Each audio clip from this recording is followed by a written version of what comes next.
45 seconds of two freaking logos, as usual. Darkness instantly tells me there's going to be some narration in this bitch. Do you ever look at someone and wonder? Narration. This baby memory should have fallen off the track and smashed on the floor, thereby giving us a good reason for why we can't remember baby stuff. Or how about a memory troll with 18 million hit points and infinite mana? Discount Marble Madness. That's fear. He's really good at keeping Riley safe. At that age, Riley would have ran right over that power cord and wouldn't have given two shits about it. Also, movie steals its entire premise from Herman's head. It's broccoli! Yucky! How did this child's brand new emotions know they hate broccoli, let alone what it even is? This is disgust. That's anger. Okay, so far we have joy, sadness, fear, disgust, and anger. And that's it. The rest of the movie. No love, no loyalty, no competitive spirit, no logic, no... Riley, if you don't eat your dinner, you're not gonna get any dessert. How is Anger already reading a newspaper about no dessert before Riley's dad said anything about it? Great newspaper, by the way, but we're still seeing this because we're assholes. Right after you eat this! None of the other emotions have any control over anger, even though they are all within stopping Anger from pulling these levers distance. These are Riley's memories. Which are somehow not shot from her POV, but I guess we get the point. Goofball Island is my personal favorite. Riley's memory storage system is a discount Pinterest. Well, I'm definitely on some kind of watch list now. Thanks, Pixar. Oh, I love Honesty Island. Movie creates a series of islands that all seem worthy of their own emotion character thing, but whatever. The islands of personality are what make Riley... Riley. And we 5 main emotions with direct access to an action control board have no say in the matter whatsoever. Let's get those memories down to long term. Damn, that is a lot of long-term memory she's supposedly going to hold on to forever. Apparently this is the first time Riley is noticing the house going up for sale, or given any warning they're going to move. Also, Pixar dips into the Toy Story well for a cheap family is moving plot starter. Neither apes nor mutants are attacking the Golden Gate Bridge in this scene. Riley clearly has no understanding of the real estate market in San Francisco, or she'd be freaking out over how much money her parents are going to earn when they flip this thing. See, this is the problem with choosing 4 negative emotions and only 1 positive one as the 5 main Riley emotions. She's constantly going to be fighting for any scrap of happiness. The bed there, and the desk over there. The hockey lamp goes there. Put the chair there. Well, the trophy collection. Over there. Poster there. Why would anger, sadness, fear, and disgust have some sort of weird say in how this room looks? The moving van won't be here until Thursday. Why does the moving van status cause more than 10 memories to occur? She makes her move. She's closing in. Hey! Oh, no, you're not. Hockey once again saves a marriage. What the heck is Who that? puts broccoli on pizza? Movie continues its assault on broccoli. Congratulations, San Francisco. You've ruined pizza. No, Chicago did that.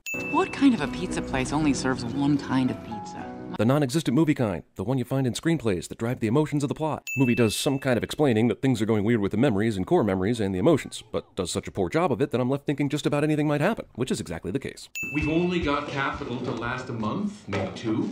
Parent openly discusses family financial trouble in full auditory view of concerned child cliche. Come live with me, Riley.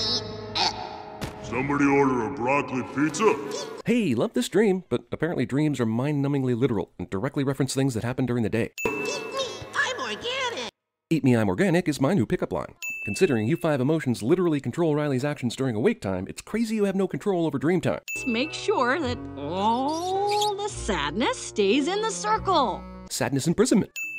Since we moved. Well, crying on your first day of school while introducing yourself to your classmates is basically the worst day of school ever. Way to go, slack-ass emotions. You're not in headquarters. Without you, Riley can't be happy.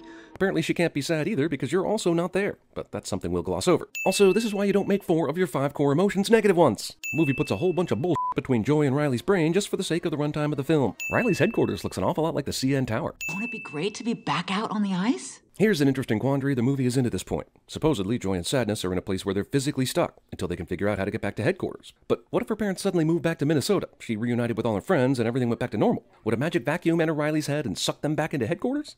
This in itself is sad, as Mom's head appears to be captained by sadness more than any of the other emotions. But also, and more importantly, why are all of Mom's emotions females? And Riley's emotions live in a co-ed dorm. The father is thinking about a full game of hockey while eating? That's racist, but also impractical. Unfortunately for Joy and Sadness, they just happened to be walking across the Goofball Island Bridge at the very moment it decided it was going to collapse. Training from the Prometheus School of Running Away from Things actually helps these emotional gals. Are we getting close? Yeah, just another ride. Why is Sadness pretending to know which way to go? Phone numbers. We don't need all these. They're in her phone. This movie is genuinely clever, and we love it, so take our sins as a function of us just being dumb gorillas. But Riley is a millennial, and it's doubtful she ever memorized phone numbers. This is more of a joke for people in their 30s, who grew up memorizing numbers, but when the cell phone age began, suddenly didn't have to.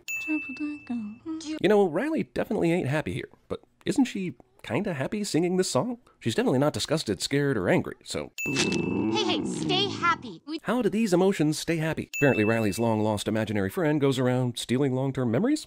I mean, what?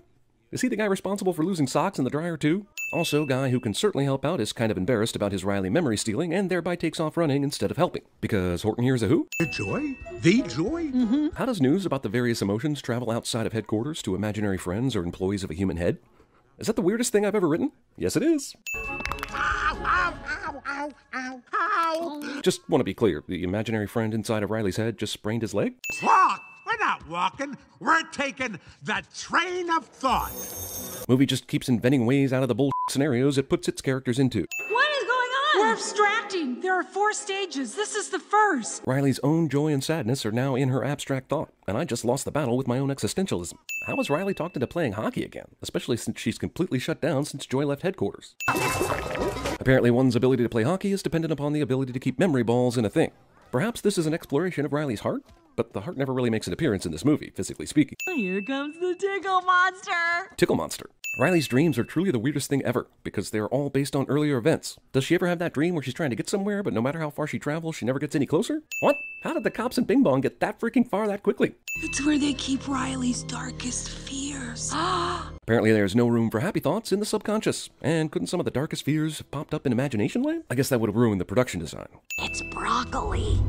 God damn, I know it's common for kids to dislike vegetables, but this assault on broccoli is offensive. That is delicious and nutritious. Grandma's vacuum cleaner. What is this, a cat's subconscious? How is a vacuum cleaner a subconscious thing? Something we're vaguely aware of, but not quite sure is real. I guess this is why the hairs on our neck stand up every time we walk into a Sears. Instead of lifting up the balloon cage, Joy tries to do this. I mean, we see her do this with a different balloon down here, so it's not like balloons are super heavy in this place. Honesty Island crashes into the train of thought, and so the train gets derailed. But doesn't she still have a train of thought about running away? If we're making physical representations of abstract things, does this mean she's not thinking anymore? Am I overthinking this? I'm pretty sure I am, but it's amazing how convenient all these physical interruptions are to the plot. Well, what would have happened if it had missed and just fallen? Can emotions die? See, look how convenient it all is. You say, who cares? It's a kid's movie about the inside of a brain. But I say, I care, damn it, because cheap tension does not equate as real tension. Joy is a dick. In Brainland, this is basically manslaughter. I mean, see, there's an unseen villain at work in this movie. Something that knows Joy is trying to get back to headquarters, but is doing everything in its power to keep her from doing so.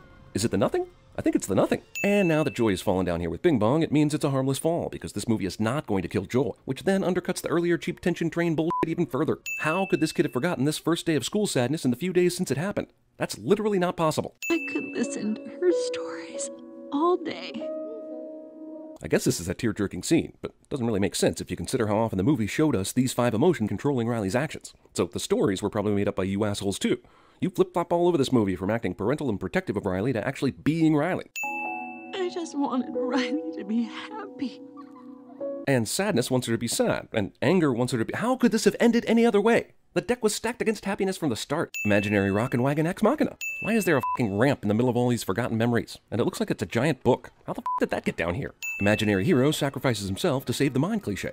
Why does he need to disappear all of a sudden? Also, why did he disappear so quickly? His hand evaporated as soon as they got down here, and now he's completely gone, but Joy's okie dokie. What's up with that? They fell into the forgotten at the same time, right? I'll try. Bing Bong. From earlier, when she was being dragged all over the place and touching the bottom row. I reject this notion that sadness can just make every single one of these memories sad by just touching them. And if you tell me certain memories are going to be looked back upon with sadness just because of all the shit she's going through, then I'm going to tell you all these other memories on the higher shelf should be affected too. You can't just pick and choose that shit, yo. Funny how all the other islands immediately crashed, but this one is staying up because family, I guess? If it's that strong, does its survival really depend on whether or not Riley gets on that bus? I am positive this is crazy. Indeed, but that rainbow wagon rocket worked, so just get on with it already. Well, we've been dicks to this movie, and this is the type of quality Pixar was hammering out almost every year until Disney decided to make them churn out sequels to everything. This is a return to form and will knock 2 sins off. I like tragic vampire